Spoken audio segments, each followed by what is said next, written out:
अस्सलाम वालेकुम जी, मैं मीसम, आप देख रहे हैं जुरत पाकिस्तान। अल्हम्दुलिल्लाह हम ईरान का सफ़र बखूबी बेहतरीन तरीके से तय करके पाकिस्तान वापस आ चुके हैं। नाज़िक्राम, कई लोगों ने हमसे रब्ते करने की कोशिश की और हमारी सेहत, हमारी तबीयत दरियाफ़्त करने की कोशिश की, तो अल्हम्दुलिल्लाह हालत जंग में भी हम वहाँ पर थे और जब जनाजा हो रहा था उस वक्त जंग नहीं थी, तो उस वक्त भी हम वहाँ पर आपको कवरेज से आगाह कर रहे थे ईरान के हालात पे। अल्हम्दुलिल्लाह से हम आज की इस वीडियो में आपको बताएंगे कि हमने वहाँ पे क्या पाया, क्या खोया और हम पाकिस्तान की आवाम के लिए वहाँ से क्या लेकर आए। लेकिन उससे पहले आपसे गुजारिश है कि इस वीडियो को मुकम्मल देखिएगा ताकि आपको ये मालूम हो सके कि आपके हज़ारा डिवीजन पूरे का, बल्कि KPK में से आपके एक बड़ी फॉलोइंग रखने वाला सहाफ़ी, जो कि आप लोगों के लिए एक बड़ी बात भी है कि हम पूरे हज़ारा से तो मैं अकेला ही गया था और KPK से भी कुछ 2-3 लोग थे जिनमें मैं भी था। तो ये बड़ी एक सादत की बात है हमारे लिए, खुशी की बात है, एक बड़ी प्राउड की बात है कि हम वहाँ पे गए और कवरेज वगैरह की। तो नाज़िक्राम, हमने क्या वहाँ से लाया, हमने क्या वहाँ पे पाया, क्या देखा,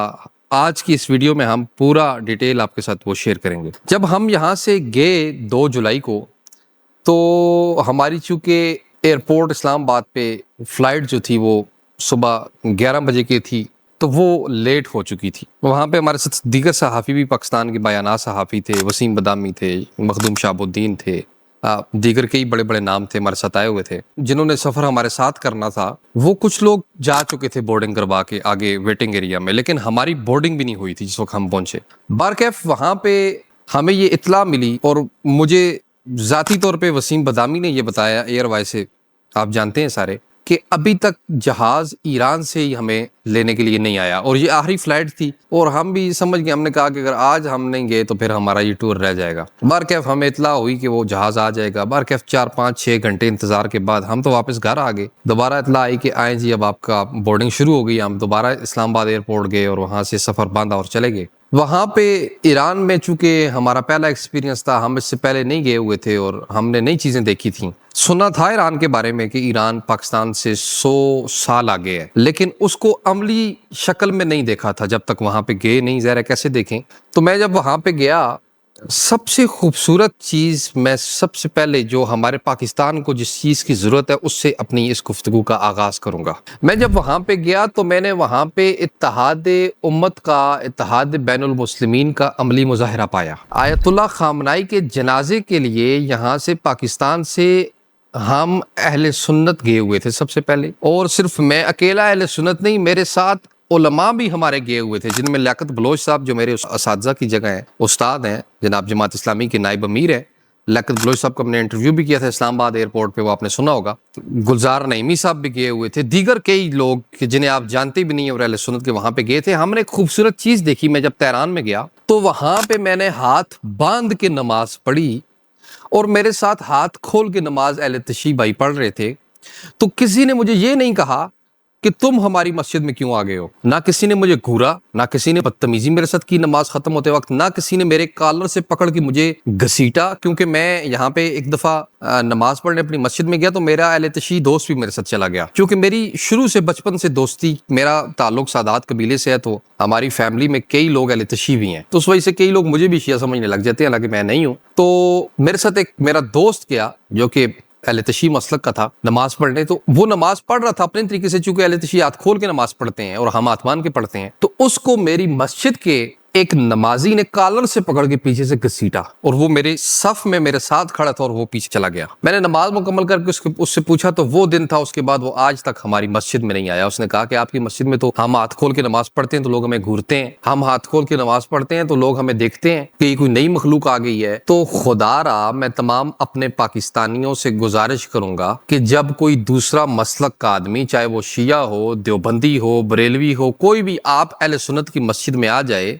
हमारी मस्जिद में आ जाए, तो खुदारा उसको उस तरह घूर के ना देखो कि जिस तरह मुझे ईरान की तेहरान मस्जिद में किसी ने घूर के नहीं देखा। मेरे से मोहब्बत की गई जब मैं वहां पे मस्जिद में गया नमाज पढ़ने के लिए। मुझे जो प्यार दिया गया उस नमाज के बाद, लोग इंटरव्यू करने मेरे पास आ गए कि आप अहले सुन्नत से हैं और आपने हमारी मस्जिद में नमाज पढ़ी, आपको खौफ नहीं आया, आपको यहाँ किसी ने डांटा नहीं। मैंने कहा भाई मैंने नमाज यहाँ पे पढ़ी, मुझे ऐसे लग रहा था मैं अपनी मस्जिद में नमाज पढ़ रहा था। तो बेहतरीन किस्म का इत्तेहाद उम्मत का नमूना मैंने वहाँ पे देखा اور زبردست قسم کا میں ایران کو آزادی اظہار رائے اور آزادی مذہب و مسلک کے حوالے سے ایران کو 100 میں سے 100 نمبر دوں گا۔ اس سے آگے چلتے ہیں۔ ہم نے وہاں پہ ناظرین ان کی ٹیکنالوجی دیکھی، ان کی میٹرو ٹرین پہ میں نے سفر کیا، میٹرو بس پہ میں نے سفر کیا، میٹرو سٹیشن پہ میں گیا۔ یقین مانیں آپ کہ ایران کے اندر جو میٹرو سٹیشن ہے وہ 3 منزل نیچے ہے، یعنی 1 منزل نیچے، پھر 2، پھر 3 منزل نیچے بھی ہم گئے، لیکن وہاں پہ موبائل سم کا ایک سگنل بھی ڈراپ نہیں ہوا۔ یہ بڑی باکمال قسم کی چیز تھی، کیونکہ ہمارے پاس، میں یہ پاکستان میں بعض اوقات میٹرو پہ میں سفر کرتا ہوں اسلام آباد میں، تو اسلام آباد میں ایک چھوٹے سے پل کے انڈر پاس سے بھی وہ گزر جائے نا اگر میٹرو بس، تو پورے کے پورے سگنل چلے جاتے ہیں، اور اگر آپ کسی کے ساتھ فون کال پہ ہو تو آپ کی کال ڈسکنیکٹ ہو جائے گی۔ لیکن ایران میں 3 منزل نیچے چلے گی تو ایک سگنل بھی نہیں گیا، تو اس ٹیکنالوجی پہ بھی انہیں ہم 100 میں سے 100 نمبر دیں گے۔ اس کے علاوہ میں نے وہاں پہ ناظرین انسانیت دیکھی، وہاں کے لوگ بہت ہی زبردست قسم کے۔ ایک چیز جو میں نے نوٹ کی کہ وہاں گھروں کے اندر گاڑیاں کھڑی نہیں ہوتی، وہ گاڑیاں جو ہیں باہر کھڑی کرتے ہیں، گھروں کے باہر لائنیں لگی ہوتی ہیں گاڑیوں کی، ان کے گھروں کے اندر پارکنگ کا سسٹم موجود نہیں ہے، تو وہ گھروں کے باہر گاڑیاں کھڑی کرتے ہیں۔ میں نے وہاں پہ غیر ضروری ہارن کسی کو استعمال کرتا ہوا گاڑی میں نہیں دیکھا۔ اس چیز کو گالی سمجھا جاتا ہے ایران میں، لیکن ہمارے پاکستان میں کیا ہوتا ہے، 800 کلومیٹر آگے کسی کی رش لگی ہوئی ہے، 800 میٹر آگے، لیکن اپنے سے آگے گاڑی والے کو ہارن دے دے دے کے اتنا اس کا دماغ خراب کریں گے، اور اس وجہ سے لڑائی جھگڑا ہوتا ہے اور لوگ آپس میں قتل و غارت تک بھی چلے جاتے ہیں۔ تو میں نے انسانیت وہاں پہ دیکھی، وہاں کے لوگوں میں دیکھی۔ اس کے علاوہ ناظرین کرام، اسلامی پوائنٹ آف ویو سے بات کروں تو اسلام کے نزدیک ان لوگوں کو پایا، قرآن مجید کی تلاوت، قرآن سے محبت کرتا ہوا ان لوگوں کو پایا، وہاں پہ اسلام کی مقدسات کی عزت و احترام کرتے ہوئے ان لوگوں کو پایا، اور وہاں پہ سب سے بہترین چیز جو میں نے دیکھی کہ وہ اپنے شہداء کو نہیں بھولتے، وہ اپنے مرے ہوئے لوگوں کو نہیں بھولتے، چاہے کوئی 2000 سال پہلے بھی ان کا مر جائے، 200 سال پہلے، 400 سال پہلے، تو وہ اس کو بھی نہیں بھولتے۔ تو میں نے اس پہ ویڈیو بھی بنائی ہے، وہ آپ نے دیکھی ہوگی، بڑی وائرل بھی ہوئی۔ تو وہاں پہ لوگ اپنے شہداء کی عزت کرتے ہیں، اپنے شہداء کے مجسموں کو وہاں پہ لوگ زمین پر نہیں پھینکتے، ان کی توہین نہیں کرتے۔ وہاں پہ میں نے یہ چیز بھی نوٹ، اللہ کرے کہ پاکستان میں بھی یہ چیزیں آئیں۔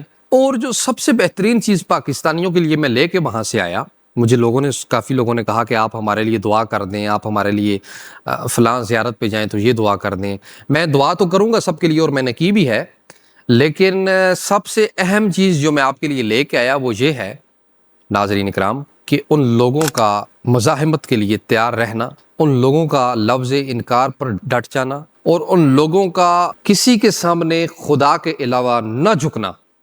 میں آپ کے لیے یہ لے کر پاکستانیوں ایران سے آیا ہوں کہ آپ لوگ کبھی کسی کے آگے نہ جھکنا، اپنی سیلف ریسپیکٹ پر کبھی کمپرومائز نہ کرنا، چاہے وہ کوئی پولیس والا افسر رشوت خور ہو اور وہ اپنی وردی کا روپ تمہارے اوپر جو ہے وہ جھاڑے، جو مرضی ہے تمہیں مارے گا نا، زیادہ سے زیادہ قتل کر دے گا، لیکن آگے جھکنا نہیں اس کے سامنے کبھی، آواز بلند کرنا۔ چاہے کسی ادارے کا کوئی اہلکار تمہارے اوپر ظلم کرے، ہمیشہ اس ظالم کے مقابلے میں کھڑے ہونا، جھکنا نہیں، کیونکہ وہ دنیا کی سپر پاور کے مقابلے میں کھڑے ہیں اور وہ جھکے نہیں ہیں، تو تم اپنے ملک کے اس گندے نظام کے خلاف، کہ جو نظام تمہیں صدیوں سے، کئی سالوں سے تباہ و برباد کر رہا ہے اور تباہی اور بربادی کی طرف لے کر جا رہا ہے، اس کے اندر جو چند گندی مچھلیاں ہیں ان کے سامنے بھی تم مزاحمت نہیں کر سکتے، تو تمہیں پھر مر جانا چاہیے۔ اللہ نے تمہیں اس لیے پیدا نہیں کیا کہ تم روٹی کھاؤ، کھانا کھاؤ اور اس کو نکال دو، بس اللہ نے کسی مقصد کے لیے پیدا کیا ہے۔ تو جس طرح ایران کا نظام بہترین نظام عدل، بہترین نظام حکومت، بہترین نظام انصاف، صفائی ستھرائی، انسانیت، تہذیب، بہترین قسم کا ماحول، ہم نے اپنے پاکستان کو بھی ویسا بنانا ہے۔ ہم نے اپنے پاکستان میں انسانیت لانی ہے، اداروں کے اندر کالی بھیڑوں کو بے نقاب کرنا ہے اور ان گندی مچھلیوں کو نکال کے ان اداروں سے باہر پھینکوانا ہے، کیونکہ پاکستان میں ٹیلنٹ کی کمی نہیں ہے، علم کی کمی نہیں ہے، بصیرت کی کمی نہیں ہے، شجاعت کی کمی نہیں ہے۔ پاکستان میں ایسے لوگوں کو جگہ دینی چاہیے نا کہ جو کرپشن سے پاک ہوں، جو لوگ 2 نمبری سے پاک ہوں، جو لوگ انسانیت کا خیال کرنے والے اور ظالم کے مقابلے میں کھڑے ہونے والے، ظلم نہ کرنے والے افسران ہمیں چاہیے نا۔ تو ایسے ہر آدمی کے خلاف ہم نے کھڑا ہونا ہے۔ میں آپ کے لیے یہ لے کر آیا ہوں، یہ درس لے کر آیا ہوں، کہ جو درس انسانیت کا درس ہے، جو درس شجاعت، بہادری، دلیری کا درس ہے، اور مجھے امید ہے کہ آپ اس درس کو اڈاپٹ کریں گے اور اس پر عمل پیرا ہوں گے۔ جان چلی جاتی ہے تو 100 دفعہ چلی جائے، لیکن کبھی بھی ہم نے اپنی غیرت پر، انسانیت پر، بالخصوص امن پر کوئی کسی قسم کا کمپرومائز نہیں کر رہا۔ آپ کا کوئی سوال ہو تو کامنٹ سیکشن میں ضرور کریں، ہم آپ کے سوال کو جواب کی شکل میں کامنٹ سیکشن میں ضرور آپ کا جواب دینے کی کوشش کریں گے انشاءاللہ۔ ملتے ہیں ایک نئے پروگرام میں۔ ڈاکومنٹریز کا ایک سلسلہ شروع ہونے لگا ہے جرأت پاکستان کے پلیٹ فارم سے، انشاءاللہ اس کو بھی دیکھتے رہیے گا۔ بہت شکریہ، خدا حافظ۔